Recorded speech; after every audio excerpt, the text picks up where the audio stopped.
আপনার কাছে অনুরোধ রইল আমার এই ঘটনাটি ভালো লাগলে লিসেনারদের সাথে শেয়ার করবেন। আমার কাছে আরও স্টোরি রয়েছে, সেই স্টোরিগুলো শেয়ার করবো ইনশাল্লাহ। যেভাবে লেখা আছে আমি সেভাবেই পড়ছি। আসসালামু আলাইকুম রাসেল ভাইয়া, আশা করি আপনি বরাবরের মতোই ভালো আছেন, সুস্থ আছেন। 2012 সাল থেকেই ভূত এফএম শুনতাম মামার সাথে, আর এখন 2022 সাল হয়ে গেছে। এখনও ভূত.com এর রেগুলার শ্রোতা হিসেবে পাশে আছি। অনেকগুলো বছর পেরিয়ে গেছে আপনার এই স্পেশাল ঘটনা শুনে শুনে। এক অন্যরকম ভালো লাগা আর ভালোবাসা আপনার প্রতি। তাই আমি চাই ঘটনাটি সিলেক্ট হলে আপনি আমার ঘটনাটি পড়ে শোনান। এটা আমার পাঠানো প্রথম ঘটনা।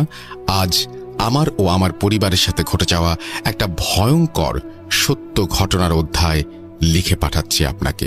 ঘটনাটির সব বিষয় আবার সবার কাছে থেকে শুনেই লিখছি, যেন কোনো কিছু বাদ না পড়ে। বস্তুত অনেকদিন আগেই ইচ্ছা ছিল ঘটনাটি শেয়ার করার, কিন্তু গুছিয়ে লিখতে পারবো কিনা সন্দেহে থাকার কারণে শেয়ার করা হয়নি। আজ একটু চেষ্টা করলাম, তাই ভুল ত্রুটি ক্ষমা করবেন। বিশ্বাস করা বা না করা সম্পূর্ণ আপনাদের ওপর। অনেক পুরনো ঘটনা হওয়ায় আমি বাসার সবার থেকে যেভাবে কালেক্ট করেছি এবং তারা যেভাবে বলেছে, আমার যা যা মনে আছে সেই সব মিলিয়ে সাজিয়ে লেখার চেষ্টা করলাম। ঘটনাটা পড়ে শোনালে খুশি হব। আর কথা না বাড়িয়ে ঘটনায় চলে যাই। সাল 2010। আমি শাওন। আমি তখন ক্লাস 5-এ পড়ি। আমার পরিবারে বাবা, মা, বড় বোন, ছোট বোন আর আমি। আমার বড় বোনের নাম নীলা। আপু তখন ক্লাস 7-এ, আর ছোট বোন রীতা আমাদের বাসায় নতুন মেহমান তখন। আমরা তখন থাকতাম রংপুর বিভাগের সৈয়দপুর উপজেলায়। বাবা সেনাবাহিনীতে চাকরি করতেন। সেই বছরের এপ্রিল মাসে আমাদের কোয়ার্টারের মেয়াদ শেষ হওয়ায় এক প্রকার তাড়াহুড়ার মধ্যেই বাসা খুঁজে ঠিক করে ফেলে আমার বাবা। আম্মু আর আমার ভাই বোন কেউ বাসাটা দেখতে যায়নি, তাই সোজা উঠে যাই 2-3 দিনের মধ্যে। কিন্তু আমার ভাই বোন তখন সবাই মোটামুটি কম বয়সের হওয়ায় একটু ভয় পায় বাসাটি দেখে। একটু বিবরণ দেই বাসাটার। বাসা একদম কবরস্থানের গা ঘেঁষে ছিল। একদম পুরনো একতলা ছাদওয়ালা বাসা। দেখেই মনে হচ্ছিল অনেক দিন ধরে কেউ থাকেনি। বাসার নাম জান্নাত মহল। কবরস্থান থেকে বড় বড় বাঁশ গাছগুলো হেলে পড়ছে ছাদের ওপর, আর পাশেই দাঁড়িয়ে আছে বিশাল বিশাল 2-3টা কাঠবাদামের গাছ। আমার বাসার একদম পশ্চিম পাশে ছিল একটি বড় কলা বাগান। দক্ষিণ পাশে কিছু দূরে ছিল আরো কয়েকটা বাসা, আর উত্তর পাশে অনেকটা জায়গা জুড়ে রয়েছে কবরস্থান। সামনে শুধু ছোট একটা রাস্তা। কি ভয়ঙ্কর দৃশ্য না? হ্যাঁ, ঠিক এমনই ভয়ঙ্কর পরিবেশ ছিল। বাসার ভেতরটাও কেমন যেন অন্যরকম ছিল, অন্যান্য বাসার থেকে একটু ভিন্ন। একটি ইউনিট, কিন্তু 2টি ফ্যামিলি থাকা যাবে এভাবে বানানো হয়েছে। জানালাগুলোর বেশিরভাগই ছিল কবরস্থানের পাশে। আমরা থাকতাম 2টো রুম নিয়ে, আর কেউ ছিল না পুরো বাসায়, তাই পাশের 2টো রুমই ফাঁকা ছিল। ঘটনার সূত্রপাত ঘটে সেদিন সন্ধ্যা রাতেই। আমার আম্মা সিঁড়ির পাশে চুলায় রান্না করছিল একা বসে। একটু পর আম্মুর মনে হতে থাকে কে যেন সিঁড়ির ওপরের দিকে বসে আম্মুকে দেখছে, কিন্তু সিঁড়ির দিকে তাকাতেই আর কেউ নেই সেখানে। এভাবে আম্মু আবার চুলার দিকে তাকালে আবার চোখের কোণ দিয়ে দেখতে পায় কে যেন আসলেই বসে দেখছে আম্মুর দিকে, কোনো ছায়ার মতো কিছু। আম্মু ভয় পায় ঠিকই, কিন্তু চেপে রাখে ভেতরে। কারণটা একটু বলি। আম্মু ছোট থেকে বড় হয়েছে টাঙ্গাইলের এক গ্রামে। আম্মুর নানির কাছে অনেক জিন ছিল। ছোট থেকেই আম্মু এসব নিয়ে অনেক কিছু জানে। এ কারণেই আম্মু অনেক সাহসী এসব বিষয় নিয়ে। এমনকি আমাদের ফ্যামিলিতে সব থেকে সাহসী আম্মাই। ঘটনায় ফিরে যাই। আম্মু আমার বড় বোন অর্থাৎ নীলা আপুকে ডাক দেয়। নীলা আপু আম্মুর পাশে গিয়ে বসে। সে সিঁড়িতেই বসে। আম্মু আমার বোনের সাথে কথা বলার জন্য তার দিকে তাকাতেই স্পষ্ট দেখতে পায় কালো একটা ছায়া সরে গেল আধারের দিকে। রান্না করার জায়গায় কোনো লাইট লাগানো ছিল না। আগুনের আলোতে যতটুকু আলো ছিল ততটুকুতেই আম্মু বুঝতে পারে বিষয়টা। আম্মু দ্রুত রান্না শেষ করে আমার বোনকে সাথে নিয়ে ঘরে চলে আসে। এরপর আমাদের ঘটনাটা বলে। আমরাও ভয় পেয়ে যাই। আব্বু বেশি একটা থাকতো না বাসায়, যখন তখন ডিউটি থাকতো আব্বুর। আব্বু বাসায় এলে আব্বুকেও আমরা বলি বিষয়টা, কিন্তু বরাবর সব পুরুষের মতোই আব্বুও হাসি ঠাট্টার মধ্যেই উড়িয়ে দেয় ব্যাপারটা। সেই রাতেই ঘটে আর এক ঘটনা। আমাদের লোহার চেয়ার ছিল দুটো। আব্বুর রাতে ছাদে গিয়ে বসে থাকার অভ্যাস ছিল আগে থেকেই, তাই চেয়ার নিয়ে ছাদে যায় আব্বু এবং আসার সময় চেয়ার ছাদে রেখেই চলে আসে ঘরে। রাতে সবাই ঘুমিয়ে পড়ি। আমার বড় বোন আলাদা রুমে ঘুমিয়েছিল আর আমরা বাকি সবাই একসাথে ঘুমিয়েছিলাম। আমার ঘুম ভেঙে যায় একটা বাজে শব্দে। ছাদের ওপর কেউ যেন কিছু একটা নিয়ে টানাটানি করছে, ভারী কিছু। ভাবলাম আব্বু মনে হয় ছাদে গেছে আবার, কিন্তু না। ডান পাশে ঘুরেই দেখি আব্বু আম্মু সবাই ঘুমাচ্ছে। আমি আব্বুকে ডেকে তুললাম, তখন আব্বুও শুনল ছাদে টানাটানির আওয়াজ হচ্ছে। আমি জিজ্ঞাসা করলাম, আব্বু ছাদে কে আছে? আব্বু বলে, তুমি উঠছো কেন বাবা, ঘুমাও, আমি দেখে আসছি। এদিকে সেই টানাটানির আওয়াজ একবারের জন্য থামছিল না, যেন কেউ চেয়ারটা টেনে ছাদের এক মাথা থেকে আর এক মাথায় নিয়ে যাচ্ছে, আবার ওদিক থেকে এদিকে নিয়ে আসছে। আমি শুয়ে শুয়ে শুনতে থাকি সব, আর ভয়ে কুঁকড়ে যাই। আব্বুকেও দেখি বসে থাকতে শুয়ে পড়ে আবার। আব্বু আর যায় না ছাদে। হয়তো আব্বু বুঝতে পেরেছিল বিপদ হতে পারে। আমি পরে আব্বুর থেকে শুনেছিলাম, প্রথমত আব্বু ভাবে চোর এসেছে মনে হয়, কিন্তু পরে আম্মুর সাথে ঘটে যাওয়া ঘটনা মাথায় আসলে আব্বু আর যাওয়ার সাহস পায়নি। যাই হোক, ঘটনায় ফিরি। একটু পর শুরু হয় আর এক সমস্যা। অনেক জোরে জোরে শব্দ আসছে ছাদ থেকে। কেউ এবার ভারী কিছু দিয়ে বাড়ি মারছে ছাদে। একবার দুইবার নয়, লাগাতার, হয়তো চেয়ার দিয়েই। সবাই উঠে পড়ে আর আমার ছোট বোনও উঠে কান্না শুরু করে দেয়। ঠিক কয়েক সেকেন্ড পরেই আবার আমার বোনের চিৎকার শুনি আমরা। আব্বু উঠে যেতে যেতে নীলা আপু আমাদের ঘরের দরজা নক করতে থাকে আর জোরে জোরে আম্মুকে ডাকতে থাকে। আব্বু খুলে দিতে আমরা দেখি নীলা আপু ভয়ে প্রায় শেষ, চোখ দিয়ে পানি, কাঁদো কাঁদো গলায় ভীষণ ভয়ে বলছিল, আম্মু আমার ভয় লাগছে অনেক, কে জানি জানালা দিয়ে ডাকাডাকি করছে। আম্মু আপুকে ভেতরে নিয়ে এসে পানি খেতে দেয়। তারপর আপু সব বলে। আপু বলে, ছাদের থেকে আসা এমন শব্দে আমার ঘুম ভেঙে গেছে, তাও আমি একটু চুপচাপ শুনছিলাম। প্রচুর ভয় লাগছিল আমার। তখনই শুনি আমাকে কে যেন নাম ধরে জানালার বাইরে থেকে ফিসফিস করে ডাকছে, নীলা, নীলা, নীলা, নীলা, নীলা। এরপর সব চুপ হয়ে যায়। আমি আমার মনের ভুল ভাবি, কিন্তু তখনই হঠাৎ বুক কেঁপে ওঠে যখন আমার রুমের জানালায় কেউ খুব জোরে জোরে বাড়ি মারে আর অট্ট হাসি হাসা শুরু করে। আমি এতটাই ভয় পাই যে চিৎকার দিয়ে লাফ দিয়ে উঠে দৌড়ে চলে এসেছি। কারণ আমরা এলাকায় নতুন, তখন আমাদের কেউ চিনত না, কেউ নাম পর্যন্ত জানত না। আমরা সবাই অনেক ভয়ে ছিলাম সেই রাতে। আব্বু ছাদে যেতে চাইলেও আম্মু যেতে দেয় না, আর সে রাতে আব্বুর যাওয়া হয় না। বলে, সমস্যা আছে এই বাসায়, থাক, যেতে হবে না এত রাতে, শুয়ে পড়ো সবাই। এভাবেই চলে কিছুক্ষণ, এরপর থেমে যায় একাই। সে রাতে আমরা 5 জন একটা খাটেই ঘুমিয়েছিলাম কষ্ট করে। কারোরই ঘুম হয়নি ভালোভাবে। সকাল হতে আব্বু আর আমি ছাদে যাই। নতুন এসেছি তাই ছাদ পরিষ্কার করা হয়নি এখনো। পুরো ছাদ জুড়েই ছিল বাঁশ আর কাঠবাদাম গাছের শুকনো পাতা। আমরা পুরো ছাদ জুড়েই শ্যাওলা জমে থাকতে দেখি। তার মাঝে স্পষ্ট বোঝা যাচ্ছিল যে রাত্রে চেয়ারটা কেউ এদিক থেকে ওদিক টানাটানি করেছে, কারণ জমে থাকা শ্যাওলা আর পড়ে থাকা পাতাগুলোর মধ্যে দাগগুলো স্পষ্ট বোঝা যাচ্ছে, যেমনটা হয় কেবলমাত্র কোনো কিছু টেনে নিয়ে গেলেই। দেখি চেয়ারটা উল্টে পড়ে আছে ছাদের এক কোনায়। আমরা চেয়ারটা ঘরে নিয়ে যাই। আব্বুকে রাতে ছাদে বসে থাকতে মানা করে দেয় আম্মু। আব্বু চলে যায় ডিউটিতে সকাল 8টার দিকেই। আম্মু আমাকে নিয়ে চলে গেল কবরস্থানের ওই মাথায় থাকা ছোট্ট মসজিদটাতে, যেটাকে লোকজন মাজার বলে থাকতো সে সময়ে। সেখানকার খতিবকে আমি ডেকে বাইরে নিয়ে আসলাম এবং আম্মু ওনার কাছে কালকের সব ঘটনা খুলে বলল। সব শোনার পর উনি উত্তর দেন, আসলে ওই জায়গাটাই এমনই, ওখানে কেউ থাকতে পারবে না। আপনাদের উচিত ছিল বাসাটা সম্পর্কে আগে জেনে নেয়া। হুজুরের কাছে শুনেছি ওখানে 17টা জিনের আস্তানা। বাসাটার সমস্যা তখন থেকেই শুরু, যখন ওটা তৈরি হয়েছে। পুরো বাসাটাই কবরস্থানের ওপর তৈরি, এমনকি কবরস্থানের জমি দখল করে বাসাটা বানানো হয়েছে। অনেকেই এসেছিল থাকার জন্য, কিন্তু এমন সব ব্যবহার, এমন সব সমস্যার কারণে কেউ থাকতে পারেনি।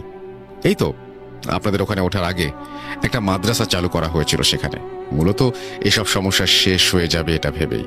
কিন্তু মাদ্রাসাটাও বন্ধ হয়ে গেছে প্রায় 1 বছর হলো। ওখানে বদজিনের অত্যাচার প্রচুর, ওদের কেউ থামাতে পারেনি এখনো পর্যন্ত, কারণ ওরা সংখ্যায় অনেক। মাদ্রাসার ছাত্ররা থেকে শুরু করে হুজুররাও ভয়ে চলে গেছে। যদি সমাধান চান তবে আপনাদের উচিত হবে জলদি বাসাটা ছেড়ে দেয়া। ওনার সাথে কথা বলে কথা শেষ হলে আমরা বাসায় চলে আসি। এত দ্রুত অন্য ভালোবাসা খুঁজে পাওয়াটাও সমস্যা। সেই সময়ে বাসাও কম ছিল, তাই এক প্রকার বাধ্য হয়েছিলাম আমরা ওই বাসাটাতে থাকার জন্য। সেদিন দিনের বেলা আর কোনো সমস্যা হয় না, কিন্তু রাতে আবার ভয়ঙ্কর অধ্যায় সূচিত হয়। সম্ভবত বৃহস্পতিবার ছিল দিনটা, কারণ আব্বু সেদিন রাত্রে ডিউটি ছিল না। আম্মু বাইরে রান্না করছিল, সাথে নীলা আপুও ছিল। কিছুক্ষণ পর আপু উপলব্ধি করে তার কানের কাছে পেছন থেকে কেউ ফিসফিস করে কি যেন বলছে। আসলে কেউ বললে ভুল হবে, আপু আমাকে বলেছিল কয়েকজন ভিন্ন গলায় আপুর কানের কাছে ফিসফিস করে কথা বলা বলি করছে আর খুবই আস্তে আস্তে হাসছে। আপু ভয়ে জমে স্থির হয়ে যায় তখন, যখন তার চোখ পড়ে বাসার প্রাচীরের দিকে। আপু দেখতে পায় একটা ভীষণ কালো লম্বা অবয়ব বসে আছে ঠিক প্রাচীরের ওপর, অপলকে আপুর দিকেই তাকিয়ে। আপুর বর্ণ অনুযায়ী তার চোখগুলো ছিল স্বাভাবিকের তুলনায় বেশ বড়, আর মুখে এক বীভৎস রকমের হাসি। বাইরে লাইট ছিল না আমাদের, তাই আধারের মধ্যে তার চোখ আর দাঁতগুলো স্পষ্ট বোঝা যাচ্ছিল। ইনফ্যাক্ট সম্পূর্ণ শরীরের আকারটাই বোঝা যাচ্ছিল, যেন আধারের মধ্যে আরো অনেক বেশি কালো। পাগুলো এতই লম্বা যে সেই উঁচু দেয়ালে বসেও মাটি ছুঁয়ে আছে। আপুর শরীর অসার হয়ে আসতে থাকে এটা দেখে। আবার কানের কাছে সেই ফিসফিস শব্দটাও ভেসে আসছে। আপু পারছে না সেই অবয়ব থেকে চোখ সরাতে। সামনে আম্মু বসে আছে, কিন্তু পারছে না ডাকতে। অবয়বটা বিভৎস হাসি হাসছে আর হাত ইশারা করে ডাক দিচ্ছে। ঠিক তখনই আপু আর সহ্য করতে না পেরে জ্ঞান হারায় ওখানেই। আম্মুর ডাক শুনে আমি আর আব্বু দৌড়ে যাই সিঁড়ির কাছে। এই অবস্থা দেখে আপুকে উঠিয়ে এনে বিছানায় শুইয়ে দেই। তারপর আম্মু তেল মালিশ করে দেয় পায়ে হাতে। প্রচুর ঠান্ডা হয়ে গিয়েছে আপুর শরীর। আপনাদের হয়তো বিশ্বাস করতে কষ্ট হবে, কিন্তু এটাই সত্য। সেই শীতল শরীরে হঠাৎ করেই প্রচণ্ড জ্বর ওঠে। আম্মু তখন জ্বর কমানোর জন্য পানি পড়তে দিতে থাকে।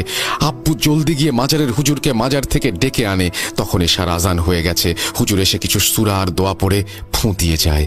তারপর কিছুক্ষণ পরেই আপুর জ্ঞান ফেরে, কিন্তু শরীরে প্রচণ্ড জ্বর। এরপর আপু সবকিছু হুজুরকে খুলে বলে, আর সাথে আমরাও জানতে পারি ঘটনাটা। হুজুর আগে থেকে জানতো এখানে কেমন ঘটনা ঘটে। হুজুর যেভাবে বলেছিলেন সেই আলোকে কিছুটা লিখছি। হুজুর বলেন, আপনারাই প্রথম না, এর আগেও যতজন ছিল এই বাসায় সবাই আমাদের কাছে এসেছিল, কিন্তু তাদেরকে একটাই সমাধান দিতে সক্ষম হয়েছি, বাসাটা যেন জলদি ছেড়ে দেয়। আপনাদেরকেও আমি এটাই বলবো, যত জলদি পারেন এই বাসা ছেড়ে দিয়ে অন্য কোথাও চলে যান, ভালো হবে। এখানে কেউ শান্তিতে থাকতে পারবে না। এই বাসায় 17টা জিন রয়েছে, যার সবকটাই শয়তান। এরা কাউকেই পছন্দ করে না এখানে। আপনাদের ভয় দেখাতেই থাকবে যতক্ষণ না পর্যন্ত আপনারা চলে যান এখান থেকে।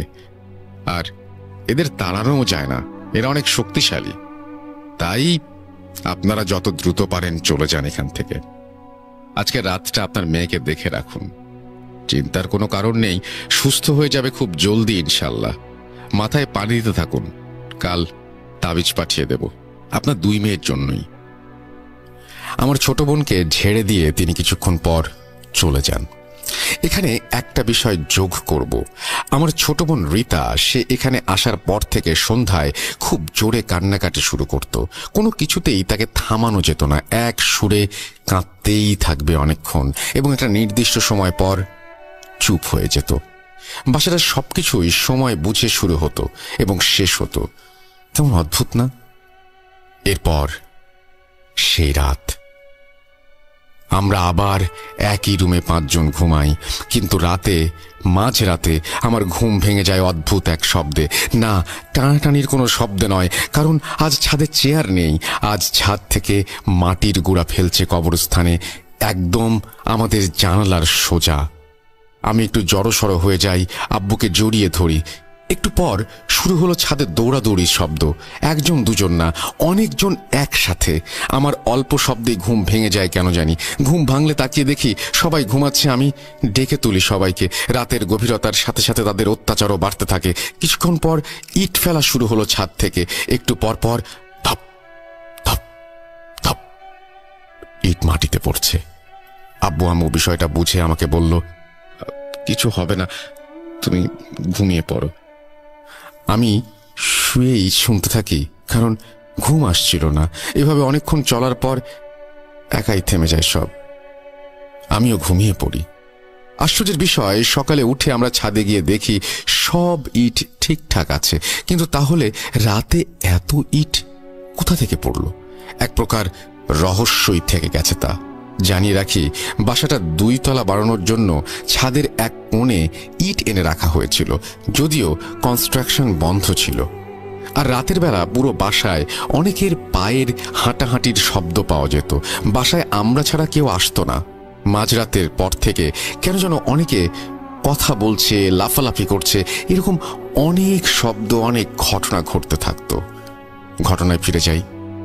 পরদিন জুম্মার নামাজ শেষে হুজুরের এক ছাত্র এসে তাবিজ দিয়ে যায় আমার বড় বোন আর ছোট বোনের জন্য।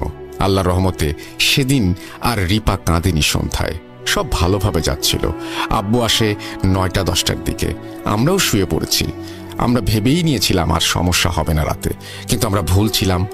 আজ আবার বাবার সাথে ঘটে যায় এক ভয়ঙ্কর ঘটনা। আজ ছাদে কিছুই হয়নি, তাই আমরা সবাই শান্তিতে ঘুমিয়েছিলাম। আমার বাবা ওয়াশরুমে যাওয়ার জন্য ঘুম থেকে ওঠে। বলে রাখি, ওয়াশরুম যেতে হলে সেই ফাঁকা 2 রুম পার হয়ে যেতে হয়।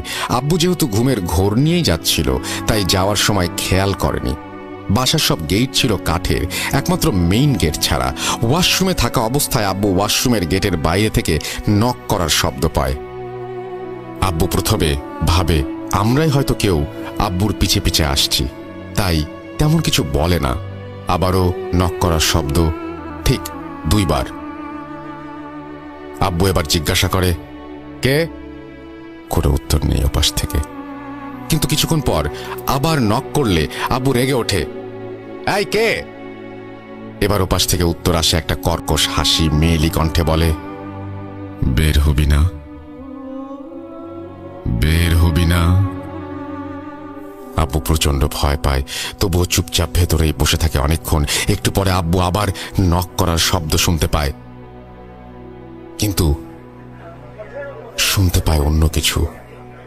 ওয়াশরুমটা একদম সেই ফাঁকা রুমগুলোর সাথেই ছিল।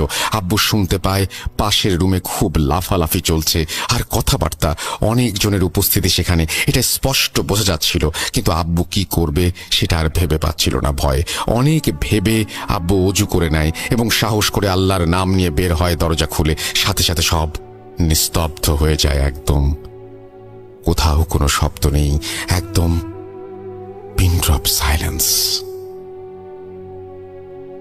কিন্তু বাবা একটা জিনিস লক্ষ্য করে, পাশের রুমের দরজাটা খোলা, কেউ আসে না এই রুমে। তাহলে দরজা খোলা কিভাবে? আব্বু একটু এগিয়ে গিয়ে দেখতে চাইতেই দরজা একাই লেগে যায়। শব্দে আম্মুর ঘুম ভাঙলে আম্মু উঠে দেখে আব্বু নেই বিছানায়। আম্মু আমাকে ডেকে তোলে, নিয়ে যায় সাথে। আমরা দেখি আব্বু সেই ফাঁকা রুমের বাইরে জানালার সামনে পড়ে আছে। আব্বুকে ডাকি, ওঠে না। অনেক কষ্টে আমি আম্মু টেনে আব্বুকে রুমে নিয়ে আসি। এরপর ঘটে আমার সাথে ছোট একটা ঘটনা। আমি আব্বুর মাথায় পানি দেওয়ার জন্য পানি আনতে গিয়েছিলাম। টিউবওয়েল চাপতে চাপতে হঠাৎ করে কি জানি গেটের ছিটকানি লাগিয়ে দেয় বাইরে থেকে। আমি চিল্লাচিল্লি করতে থাকি জোরে জোরে, আম্মুকে ডাকি, বারবার বাড়ি মারি। আম্মু দৌড়ে এসে দরজা খুলে দেয়। অবাক আমরা, এবং সাথে প্রচুর পরিমাণে ভীত। সবাই খুব ভয়ে ছিলাম এসব দেখে। খুব ভয় বললেও কম হবে, সীমা ছাড়িয়ে গিয়েছিল ভয়ের একদম। আব্বুরও জ্বর চলে আসে। আমি আর আম্মু পানি দিতে থাকি। অনেকক্ষণ, প্রায় ভোরের দিকে আব্বুর জ্ঞান ফেরে। এরপর আব্বুর কাছ থেকে শুনি আমরা পুরো ঘটনা। অজ্ঞান হওয়ার কারণ জানতে চাইলে আব্বু বলে, গেটটা ওভাবে লেগে যাওয়ায় আমি ভয় পাই অনেক। আমি চলে আসব এমন সময় হাসিটা আবার আমার কাছে আসে এবং আমার কানের কাছে আসে। আমি জানালা দিয়ে ভেতরে তাকাতেই দেখি হুবহু আমার চেহারার একজন ফ্যান লাগানোর জন্য যে রডটা, সেটাতে ফাঁসি দিয়ে ঝুলে আছে। কিন্তু ভয়ের পরিমাণ আরও বাড়ে যখন দেখি আমার মতো দেখতে সেই জিনিসটাই এতক্ষণ হাসছিল। আমি আর সহ্য করতে পারিনি, চিৎকার দিয়ে জ্ঞান হারাই তখন। এত সব হওয়ার পর কারোরই থাকার ইচ্ছা ছিল না সেই বাসায়, কিন্তু অনিচ্ছা সত্ত্বেও আমাদের 1 মাস যাবৎ থাকতে হয়েছে সেখানে, যার প্রতিটি দিন কেটেছে নতুন নতুন রহস্যময় ভয়ঙ্কর ঘটনার সাথে। সবগুলো তো আর লিখে পাঠানো সম্ভব না, ইমেল অনেক বড় হয়ে যাবে। আমার আরেকটা অভিজ্ঞতা বলে শেষ করছি। এসব ঘটনার 2 থেকে 3 দিন পরের রাতের কাহিনী। আমি আর আমার বড় আপু একসাথে শুয়েছিলাম আপুর রুমে। আব্বু আসেনি তখনও ডিউটি থেকে। রাত 11টার মতো বাজে। হঠাৎ মেইন গেটে নক করার আওয়াজ আসে। বলে রাখি, আব্বু রাত করে বাসায় এসেছিল, তাই অভ্যস্ত হয়েছিলাম দৌড়ে গিয়ে দরজা খুলতে। আমি আব্বু এসেছে ভেবে দৌড়ে দরজা খুলি, কিন্তু কেউ নেই সেখানে। আজব ব্যাপার, আমি স্পষ্ট শুনেছি কেউ নক করছে। এরপর দরজা লাগিয়ে দিয়ে পেছনে তাকাতেই আবার নক করার শব্দ দরজায়। আমি কিছু না ভেবে খুলে দেই আর দেখি কেউ নেই। আজব ব্যাপার, কিন্তু এবার নিচে তাকিয়ে দেখি বড় একটা ব্যাঙ বসে আছে আমার গেটের সামনে। আমার ভয় লেগে যায় অনেক, তাই চুপচাপ গেট লাগিয়ে দিয়ে চলে আসি এবং আপুর সঙ্গে শেয়ার করি। বেশ কিছুদিন যাবৎ এরকম ঘটনা লাগাতার ঘটে যাওয়ায় এমনিতেই আমরা সব বুঝতে পারতাম এসব। সেই একই রাতে আমরা ঘুমিয়েছিলাম সবাই, কিন্তু প্রায় 4টার দিকে আমার ঘুম ভেঙে যায়। সারা বাসায় লাফালাফির শব্দ হচ্ছে। মনে হচ্ছিল অনেকজন একসাথে বাসার এই পাশ থেকে ওই পাশে দৌড়াদৌড়ি করছে। আর এটা হচ্ছে একদম আমাদের ডাইনিংটা থেকে শুরু করে একদম ওয়াশরুম পর্যন্ত। আমি ভয়ে জমে যাই একদম, কারণ এই কয়দিনে ফ্যামিলির সকলেরই বোঝা হয়ে গেছে কারা এমন করে। আমরাও কেউ বের হই না রাতে। এরপর যা হয় তার জন্য সম্পূর্ণ অপ্রস্তুত ছিলাম। মূলত আমি আমাদের রুমের দরজায় জোরে জোরে ধাক্কা দেয়, যেন দরজাটা ধরে টানাটানি করছে, ধাক্কা দিচ্ছে। দরজাগুলো এদিকে অনেক পুরনো আর কাঠের তৈরি, তাই একদম ভেঙে যাবে মনে হচ্ছিল। আপুকে ডেকে তুলি আর আব্বুকে ডাকতে থাকি আমাদের রুম থেকেই। ভয়ে কেঁদে ফেলার মতো অবস্থা হয়ে গিয়েছিল। ছোট বাচ্চাই বলা যায় তখন, কিন্তু ততক্ষণে আমার শব্দ শুনে সব বন্ধ হয়ে গেছে। আপুকে ডেকে তুলে আমি দৌড়ে আম্মু আব্বুর দিকে যাই আর সব বলি। আমি কোনোভাবে আর থাকবো না সেখানে জানিয়ে দেই। তাই আমি সকালে উঠেই চলে যাই দাদুর বাসায়। কেউ না যেতে দিলেও আমি জোর করে দাদু বাসায় চলে যাই। প্রায় 11-12 দিন পরে এসেছিলাম দাদু বাসা থেকে। এটাই ছিল আমার ঘটনা রাসেল ভাইয়া, আপনার ভালো লাগলে পড়ে শোনাবেন। কিছুদিন পর পাশের রুমে একটা হিন্দু ফ্যামিলি উঠেছিল। তাদের সাথে আরো অনেক খারাপ কিছু ঘটে। আপনি এবং শ্রোতারা শুনতে চাইলে আমি বাকিটাও লিখে পাঠাবো। বাসাটা এখনো আছে, লোকমুখে শোনা যায় পরে দিনাজপুরের বড় মাদ্রাসার হুজুরকে নিয়ে এসে সব জিন সরানো হয় এবং বাসাটা স্ট্রংলি বন্ধ করা হয়। হুজুরের বাসা সম্ভবত ফুলবাড়িতে। এখন অবশ্য একদম নতুন করা হয়েছে, বাসাটা দোতলা হয়েছে এবং সেখানে ইউনিভার্সিটির ছাত্ররা থাকে। ভাইয়াদের সাথে পরিচিত হওয়ায় তাদেরকে জিজ্ঞাসা করেছিলাম, কিন্তু এখন আর এমন কিছু হয় না সেখানে। দেখলে চেনাই যায় না যে এই বাসা কত ভয়ঙ্কর ছিল। আমি সেভাবেই পড়ছি। আসসালামু আলাইকুম রাসেল ভাই এবং আমাদের প্রিয় শ্রোতা বন্ধুরা, আমি লাজিম ইয়াসির জিয়াদ। আমি আশুলিয়া সাভার থেকে বলছি। রাসেল ভাই, আশা করি আল্লাহর অশেষ সহমতে ভালো আছেন। আপনার ভূত এফএম ও ভূত.com এই শোয়ের প্রতি আমার আলাদা ভালো লাগা কাজ করে। এই ভালো লাগা থেকে আমি বিভিন্ন স্টোরি কালেক্ট করার চেষ্টা করি। আজকে যে ঘটনাটি আপনার কাছে আমি শেয়ার করব, সেই ঘটনাটি আমার একজন পরিচিত ভাইয়ের কাছ থেকে কালেক্ট করা। ভাইয়ের জীবনে ঘটে যাওয়া একটি সত্য ঘটনা। বেশি কথা না বাড়িয়ে আমি আমার ঘটনায় চলে যাচ্ছি। ঘটনাটি ভাই আমাকে যেভাবে বলেছেন সেই অনুযায়ী আমি লেখার চেষ্টা করছি। আমাকে ভাই তার পরিচয় গোপন রাখতে অনুরোধ করেছেন। সে কারণে ঘটনায় ব্যবহৃত সকল নাম, ছদ্মনাম। আমার লেখায় অনিচ্ছাকৃত ভুলের জন্য আমাকে ক্ষমা করবেন। আমার নাম রিফাত। ঘটনাটি যখন আমার সাথে ঘটে সালটি ছিল 2015। আমি সদ্য বিয়ে করে আমার ওয়াইফকে নিয়ে একটি নতুন বাসায় উঠি। আমরা নতুন বাসায় ওঠায় আমার বাসার জন্য কিছু আসবাবপত্র প্রয়োজন হয়। একদিন বিকেলে আমি আমার ওয়াইফকে একটি ফার্নিচারের দোকানে নিয়ে যাই। বিশেষ দ্রষ্টব্য গোপনীয়তা রক্ষায় আমি দোকানের নাম লিখছি না। দোকানে যাওয়ার পর বিভিন্ন আসবাবপত্র দেখতে দেখতে আমার চোখ আটকে যায় একটি অতি সুন্দর কারুকাজ করা আলমারির ওপর। আমি আমার ওয়াইফকে আলমারিটি দেখিয়ে আলমারিটি নেয়ার কথা বলি। আমার ওয়াইফেরও আলমারিটি অনেক পছন্দ হওয়ায় আমরা আলমারিটি কেনার সিদ্ধান্ত নেই। কেনার সময় আমি একটি অদ্ভুত বিষয় খেয়াল করি।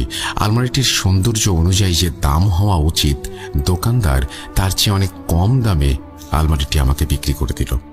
আমিও অনেক পছন্দ হওয়ায় 7-5 না ভেবে আলমারিটি কিনে বাসায় নিয়ে আসি। এই আলমারিটি কেনা আমার জীবনের সবচেয়ে বড় ভুল হয়ে দাঁড়াবে। এই আলমারিটি যে কত বড় বিপদের মুখে আমাদের ফেলতে যাচ্ছে এটা আমি কখনো কল্পনাও করিনি। পছন্দের আসবাবটি বাসায় নিয়ে আসার পর 2-3 দিন তেমন কোনো সমস্যা হয়নি, কিন্তু মাঝে মাঝে মনে হতো আমি এবং আমার ওয়াইফ ছাড়া আমাদের বাসায় তৃতীয় কোনো একজনের অস্তিত্ব আছে। এই বিষয়টিকে আমরা এতটা গুরুত্ব দেই না। আমরা মনে করি এটা হয়তো আমাদের মনের ভুল। আমি একটি বেসরকারি প্রতিষ্ঠানে চাকরি করি। সকালবেলায় বের হয়ে যাই, আবার রাতে বাসায় ফিরি। সে কারণে আমার ওয়াইফ বাসায় সারাদিন একাই থাকে। তো একদিন বিকেলে আমার ফোনে একটি কল আসে। কলটি ছিল আমার পাশের বাসার ফ্ল্যাটের এক ভদ্র মহিলার, এবং কল রিসিভ করা মাত্রই তিনি বললেন, আপনার ওয়াইফ আত্মচিৎকার শুনতে পেয়ে আমি সাথে সাথে আপনার ফ্ল্যাটে যাই। অনেকক্ষণ যাবৎ আপনাদের দরজা নক করছি, কিন্তু তিনি দরজা খুলছেন না। আপনি তাড়াতাড়ি বাসায় আসেন। কথাগুলো শুনে অফিস থেকে তাড়াতাড়ি বাসার উদ্দেশ্যে যাত্রা শুরু করি। 5টার দিকে আমি বাসায় পৌঁছে যাই। আমার কাছে বাসার চাবি থাকায় আমি বাসার দরজা খুলে ভেতরে ঢুকতেই দেখি আমার ওয়াইফ আলমারির পাশে নিচে মেঝেতে অচেতন অবস্থায় পড়ে আছে, আলমারির দরজা খোলা অবস্থায়। আমি ওর মুখে পানি ছিটিয়ে ওর জ্ঞান ফিরিয়ে আনি, এবং এরপর আমি ওকে জিজ্ঞেস করি, তুমি অজ্ঞান হয়ে গিয়েছিলে কেন, কি হয়েছিল? এরপর ও আমাকে বলতে শুরু করলো, আমি বিকেলে কাপড় গুছিয়ে আলমারিতে রাখতে যাচ্ছিলাম। আলমারিটি খোলা মাত্র আমি যা দেখলাম তা আমি দেখার জন্য প্রস্তুত ছিলাম না। আমি দেখি মানুষ আকৃতির কিছু আলমারির ভেতরে বসে আছে। সেই জিনিসটার চোখ সাদা বর্ণের, দেখে মনে হচ্ছে চোখের ভেতর দিয়ে বিদ্যুৎ বয়ে যাচ্ছে, আর সেই জিনিসটার সারা শরীরে রক্ত মাখা। আমি এটি দেখা মাত্র চিৎকার দিয়ে অজ্ঞান হয়ে যাই। আমি এসব বিষয় বিশ্বাস করতাম না। আমি আমার ওয়াইফকে বলি, তুমি হয়তো ভুল কিছু দেখেছো। আরে এরকম কোনো কিছু হওয়া সম্ভব না। আমার এই জিন ভূতের প্রতি অবিশ্বাস করা, এই জিন ভূত বলতে যে কিছু নেই, আমার এই ধারণা, এই বিশ্বাস যে আমাকে সেই রাতেই পরিবর্তন করতে হবে, আমার জানা ছিল না। ওই দিন রাতে আমি এবং আমার ওয়াইফ রাতের খাবার খেয়ে ঘুমিয়ে পড়ি। রাত আনুমানিক তখন 3:30। আমার ঘুম ভেঙে যায় একটা কান্নার শব্দে। কান্নার শব্দটি আসছিল আলমারি থেকে। পরক্ষণে আমরা দুজনেই শুনতে পাই কি যেন নারী কণ্ঠে কান্না করছে এবং কিছু একটা বলছে। হঠাৎ আলমারির দরজাটা আপনা আপনি খুলে যায়। সেখান থেকে একটি মানুষ আকৃতির কিছু বেরিয়ে আসে। ওই জিনিসটা এক নিমেষে আমার সামনে দিয়ে চলে যায়। আমাদের দুজনের গলা টিপে ধরে। আমাদের দম বন্ধ হয়ে যাওয়ার উপক্রম হয়। মনে হচ্ছিল আজকে এই শেষ দিন, আর দিনের আলো দেখতে পারবো না। কিছুক্ষণের মধ্যে ফজরের আজান শুরু হয়। যেন আমাদের জীবন ফিরে পাই। ওই শয়তানটা আস্তে আস্তে বাতাসে মিলিয়ে যেতে থাকে, এবং যাওয়ার সময় শুধু একটা কথাই শুনতে পাই, কেউ যেন অলক্ষ্যে বলে, মরবি, তোরা মরবি। ওই দিন সকালে আমি এবং আমার ওয়াইফ ওই ফার্নিচারের দোকানে যাই এবং ওই দোকানদারকে সবকিছু খুলে বলি। দোকানদার তারপর বলতে শুরু করে, আপনারা যেদিন আমাদের কাছ থেকে আলমারিটা কিনেছিলেন, ওই দিন সকালে আমরা এই আলমারিটা আরেকজনের কাছ থেকে কিনে আনি। এরপর দোকানদার আমাদের একটি ফোন নাম্বার দিয়ে বলে, এই নাম্বারে যোগাযোগ করে দেখতে পারেন। তারা হয়তো কিছু জানে, তারাই আলমারিটা আমাদের কাছে বিক্রি করেছে। এরপর আর কোনো উপায় খুঁজে না পেয়ে সেই নম্বরটিতে কল দিয়ে কিছুক্ষণ পর এক ভদ্র মহিলা কল রিসিভ করেন। এরপর আমরা তাকে জিজ্ঞেস করি, আপনি কিছুদিন আগে একটি আলমারি বিক্রি করেছিলেন? মহিলাটি হ্যাঁ বোধক উত্তর দেয়। এবার আমরা আমাদের সাথে ঘটে যাওয়া সব ঘটনাগুলো খুলে বলি। এরপর তিনি যা বলেন তা শোনার জন্য আমি মোটেও প্রস্তুত ছিলাম না। তিনি বলেন, আজ থেকে 2 বছর আগে আমাদের বাসায় 3 তলায় একজন স্বামী স্ত্রী ফ্ল্যাট ভাড়া নিয়েছিল। তারা খুব অদ্ভুত প্রকৃতির। তারা কারোর সাথে কথা বলতেন না, বাসা থেকে বের হতেন না। একদিন রাতে তাদের ফ্ল্যাট থেকে এক ভয়ানক আত্মচিৎকার ভেসে আসে। চিৎকার শুনে আমরা সবাই ওই ফ্ল্যাটে যাই। তাদের ফ্ল্যাটের দরজা ভেতর থেকে বন্ধ করা ছিল। আমরা অনেকক্ষণ দরজায় নক করতে থাকি, কিন্তু ভেতর থেকে কোনো সাড়া শব্দ না পেয়ে আমরা দরজা ভেঙে ফেলি।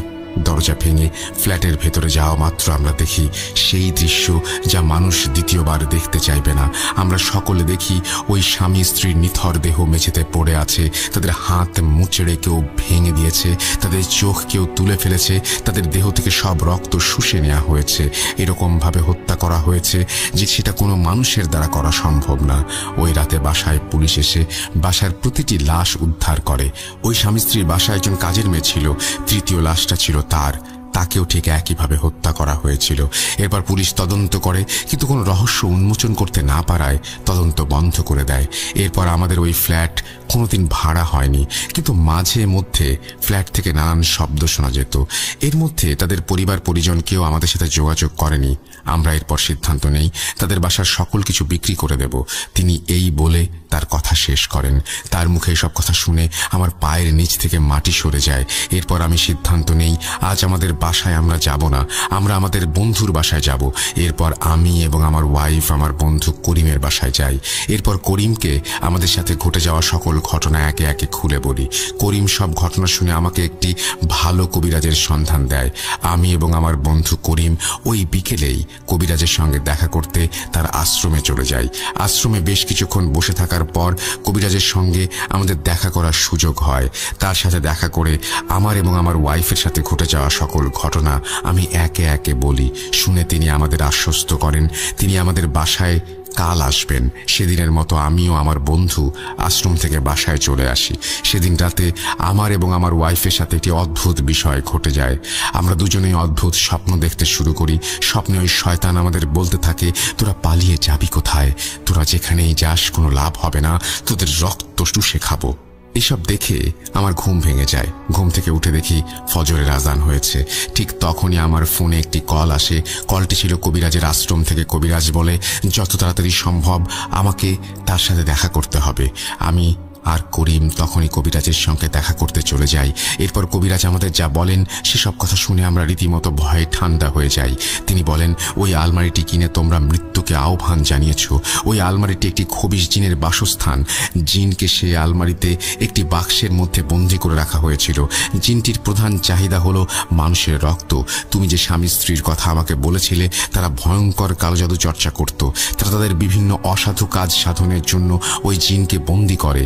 তারা কালো জাদুতে এতটা পারদর্শী না হয় ওই জিনটি মুক্ত হয়ে যায় এবং একে একে তাদের সবাইকে মেরে ফেলে। কিন্তু মৃত্যুর আগ মুহূর্তে তারা ওই জিনটিকে একটি বাক্সে বন্দী করতে পেরেছিল। এজন্য ওই জিন কারো কোনো ক্ষতি করতে পারেনি। কিন্তু তোমার স্ত্রী বাক্সটা খুলে ওই জিনকে আবার মুক্ত করে দিয়েছে। বাক্সের কথা শুনে আমি রীতিমতো অবাক হয়ে যাই। বাক্সের ব্যাপারে আমার কোনো কিছু জানা ছিল না। কবিরাজ আবারও বলেন, এই জিনকে আর বন্দী করা সম্ভব হবে না, তবে একটি উপায় আছে, ওই জিনকে মেরে ফেলতে হবে, তাহলেই সব সমস্যার সমাধান হয়ে যাবে। আমি আমার বন্ধু করিম কবিরাজকে তার শিষ্যকে নিয়ে যাই আমাদের বাসায়। কবিরাজ বাসায় প্রবেশ করা মাত্র বাসার মধ্যে ভূমিকম্প শুরু হয়ে যায়, আর কেউ চাপা গলায় বলতে থাকে, এসেছিস তোরা। কবিরাজ এরপর একটি বৃত্ত আঁকে। আমাকে আর করিমকে সেই বৃত্তে প্রবেশ করতে বলেন, আর আমাকে সেই আলমারিটি যে রুমে আছে সেই রুমটি দেখিয়ে দিতে বলেন। এরপর কবিরাজ তার 4 শিষ্যকে নিয়ে সেই রুমে প্রবেশ করে, আর যাবার আগে আমাদের বলে যান, যা কিছু হয়ে যাক আমরা যেন ওই বৃত্ত অতিক্রম না করি। কবিরাজ রুমে প্রবেশ করা মাত্রই সেই ভূমিকম্প বেড়ে চলে। 1 ঘন্টা পর হঠাৎ পরিবেশ স্থির হয়ে যায়। কবিরাজ রুম থেকে বেরিয়ে আসেন, তার সারা শরীরে বড় বড় আঁচড়ের দাগ। এরপর তিনি বলেন, আমরা ওই জিনকে বন্দী করতে পেরেছি, কিন্তু একে বেশিক্ষণ বন্দী রাখা যাবে না। যত তাড়াতাড়ি সম্ভব বাক্সটি পুড়িয়ে ফেলতে হবে। এরপর তিনি বাক্সটি পুড়িয়ে ফেলেন। বাক্সটা পোড়ানোর সময় অনেক ভয়ানক আত্মচিৎকার ভেসে আসে। আস্তে আস্তে বাক্সটি পুড়ে ছাই হয়ে যায়। এরপর কবিরাজ বলেন, এই জিনটি নেই, মারা গিয়েছে। কবিরাজ তার হাতিয়া নিয়ে চলে যান। এরপর থেকে আর কোনো সমস্যা হয়নি আমাদের সাথে। কথা বলে রিফাত ভাই তার জীবনে ঘটে যাওয়া ঘটনা শেষ করেন। ডিয়ার লিসেনার্স, আপনারা কারো ব্যবহৃত জিনিস কেনার আগে সাবধানতা অবলম্বন করবেন, আর কখনো কোনো অদ্ভুত বাক্স পেলে খুলে দেখার চেষ্টা করবেন না। আপনার একটি মাত্র ভুল আপনার জীবন শেষ করে দিতে পারে। রাসেল ভাই